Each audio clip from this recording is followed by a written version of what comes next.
નમસ્કાર વિદ્યાર્થી મિત્રો, ઈ જ્ઞાન મેન્ટર યુટ્યુબ ચેનલમાં આપનું હાર્દિક સ્વાગત કરું છું. મિત્રો, આજે આપણે ધોરણ 6 અંગ્રેજી વિષયના નવા અભ્યાસક્રમ મુજબના યુનિટ 5 અરાઉન્ડ ધ વર્લ્ડના રાઇટિંગ વિભાગની આજે આપણે આ વિડીયોમાં ચર્ચા કરવાના છીએ. વિડીયો શરૂ કરતા પહેલાં જો તમે ચેનલ પર નવા હો તો ચેનલને સબસ્ક્રાઇબ કરજો અને બાજુમાં રહેલ બેલ આઇકનને પ્રેસ કરજો કે જેથી કરીને મારા નવા આવનારા વિડીયોનું નોટિફિકેશન આપના સુધી પહોંચતું રહે. તો જોઈએ મિત્રો આજનો વિડીયો. અહીંયા વિદ્યાર્થી મિત્રો રાઇટિંગ વિભાગમાં આપણને એક સૂચના આપેલી છે. Here is A paragraph about my visit to the seashore. Arrange the following parts in an appropriate sequence. Give it sequence number and rewrite it in a proper format. એટલે કે અહીંયા વિદ્યાર્થી મિત્રો મારી દરિયા કિનારાની મુલાકાત વિશેનો એક સરસ મજાનો પેરેગ્રાફ આપેલો છે. એને આપણે વ્યવસ્થિત ગોઠવવાનો છે અને એને યોગ્ય નંબર પણ આપવાના છે. યોગ્ય નંબર આપ્યા પછી આપણે એને પ્રોપર ફોર્મેટમાં ફરીથી આખો જે પેરેગ્રાફ છે એને લખવાનો છે. અહીં પહેલો પેરેગ્રાફ આપેલો છે. I enjoyed the sight of endless ocean. There was rhythm in the sound of the waves. The breeze was cool, the sky was blue and full of fluffy clouds. The sun shone brightly.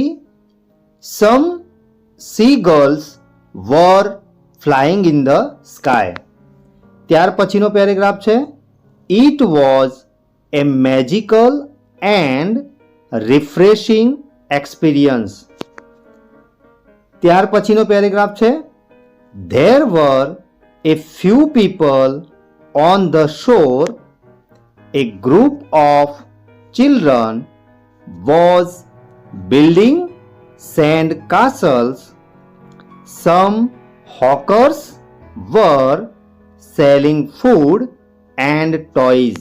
I walked on the sand for a few minutes. The sand was warm and soft. Then I walked in shallow water. I collected a few seashells. Then I sat on a large rock. અને છેલ્લો paragraph છે. Last weekend, I visited a seashore. The experience was truly refreshing as I liked to walk on the sandy beach. તો વિદ્યાર્થી મિત્રો અહીંયા આપણને જે 4 paragraph આપ્યા છે એમાંથી જે છેલ્લો પેરેગ્રાફ છે એ પહેલા નંબર પર મૂકેલો છે. તો ત્યાર પછી એને અનુરૂપ કયા પેરેગ્રાફ આવે છે એ અહીંયા ખાલી જગ્યામાં આપણે એના નંબર મૂકવાના છે. તો બીજા નંબર પર જે પેરેગ્રાફ આવશે એ આવશે there were a few people on the seashore. એ જે પેરેગ્રાફ છે એ બીજા નંબર પર આવશે. ત્યાર પછીનો નંબર આવશે 3 નંબર. એ સૌથી ઉપરનો જે પેરેગ્રાફ છે I enjoyed the sight of endless ocean. એ જે પેરેગ્રાફ છે એ 3 નંબર પર આવશે.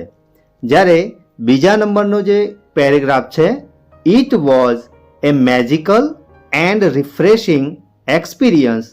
આ જે પેરેગ્રાફ છે એ સૌથી છેલ્લા નંબર પર આવશે. તો વિદ્યાર્થી મિત્રો અહીંયા આપણે જે પેરેગ્રાફ આપેલા હતા એ પેરેગ્રાફને યોગ્ય નંબર આપેલ છે. હવે આ જે નંબર આપેલ છે એ પ્રમાણે આપણે પેરેગ્રાફને લખવાના છે.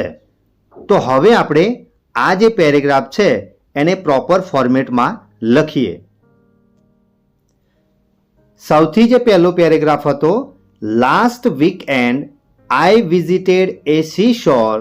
The experience was truly refreshing as I liked to walk on the sandy beach.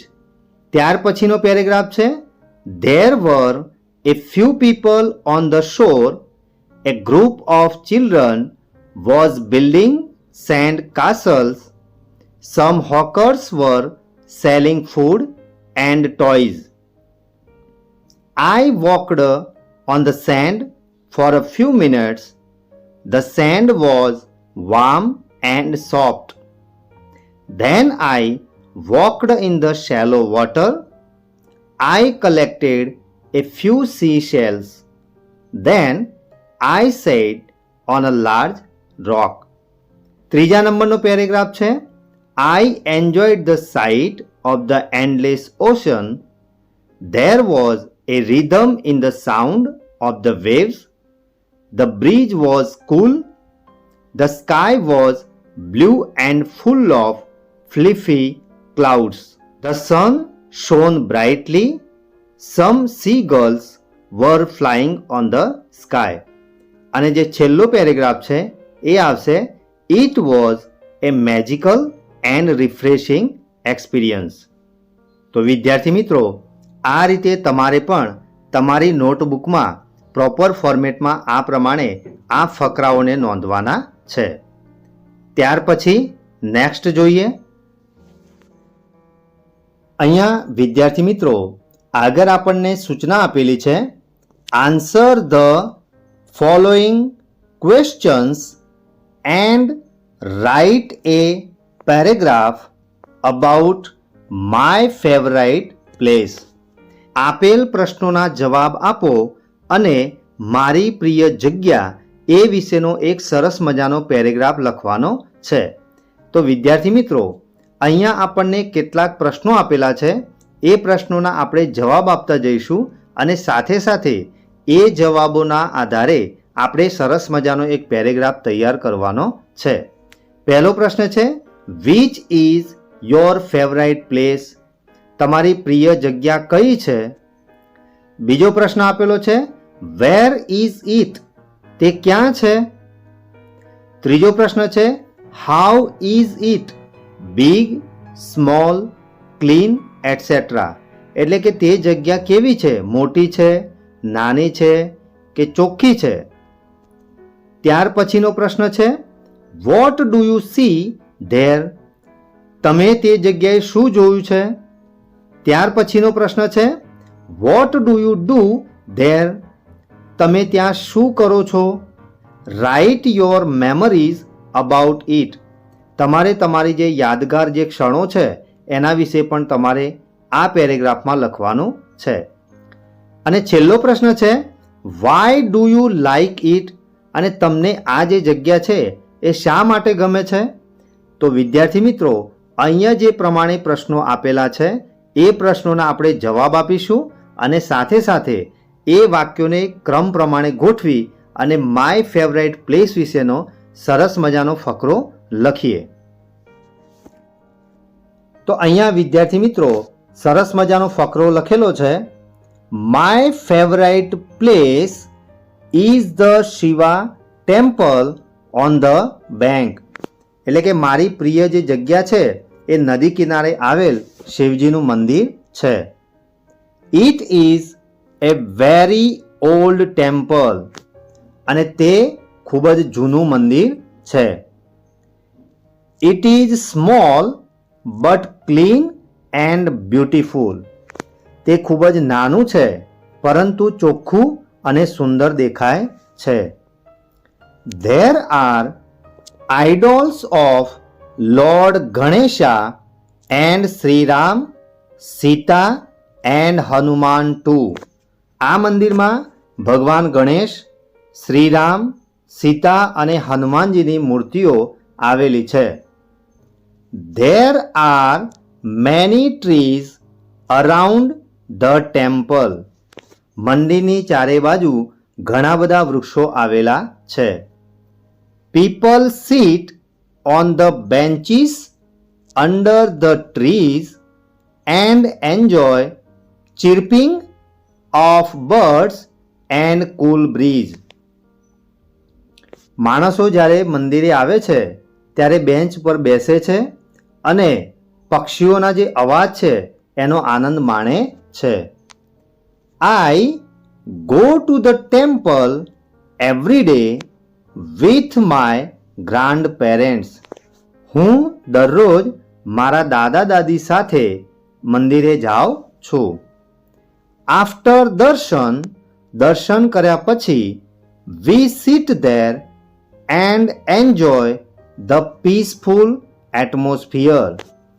અને અમે આજે એકદમ શાંત જે વાતાવરણ છે એ વાતાવરણમાં બેસીએ છીએ અને તેનો આનંદ માણીએ છીએ. Some people go for boat rides in the river. કેટલાક લોકો નદીમાં બોટ રાઇડની મજા માણે છે. While my grandparents talk to their friends, I play with my friends. અને જ્યારે મારા જે દાદા દાદી છે એ તેમના મિત્રો સાથે વાતો કરે છે ત્યારે હું મારા મિત્રો સાથે રમું છું. Then we attend the evening Aarti, take Prasad and return home. અને અમે સાંજે આરતીમાં ભાગ લઈએ છીએ, પ્રસાદ લઈએ છીએ અને ત્યાર પછી અમે અમારા ઘરે પાછા આવીએ છીએ. I like this temple because it gives me a peaceful and refreshing experience. મને આ મંદિર ખૂબ જ ગમે છે કારણ કે ત્યાં મને ખૂબ જ શાંતિપૂર્ણ વાતાવરણ મળે છે અને સાથે સાથે મારો જે અનુભવ છે એને પણ એ રિફ્રેશ કરે છે. તો વિદ્યાર્થી મિત્રો, આ રીતે તમારે પણ તમારી જે કંઈ પણ ફેવરાઇટ પ્લેસ હોય એટલે કે તમને ગમતી જે જગ્યા હોય એ જગ્યા વિશે આપેલ પ્રશ્નોના આધારે તમારે આ પ્રમાણે પેરેગ્રાફ તૈયાર કરવાનો છે. તો અહીંયા જે શીર્ષક આપેલું હતું માય ફેવરાઇટ પ્લેસ, એ વિશે તમારા અલગ અલગ વિષય હોઈ શકે છે. અહીંયા મેં મારી જે પ્રિય જે જગ્યા હતી એના વિશેનું વર્ણન અહીંયા આપવામાં આવેલું છે. તો વિદ્યાર્થી મિત્રો, આજે ચલાવેલ રાઇટિંગ વિભાગમાં તમને મજા આવીને? આશા રાખીશ કે તમને આજે ચલાવેલ રાઇટિંગ વિભાગમાં સંપૂર્ણ ખ્યાલ આવ્યો હશે. જો તમને આ વિડીયો ગમ્યો હોય તો વિડીયોને લાઈક કરજો અને શેર કરવાનું ભૂલતા નહીં. ફરી મળીશું આવા જ ઇન્ટરેસ્ટિંગ ટોપિક સાથે. ધન્યવાદ.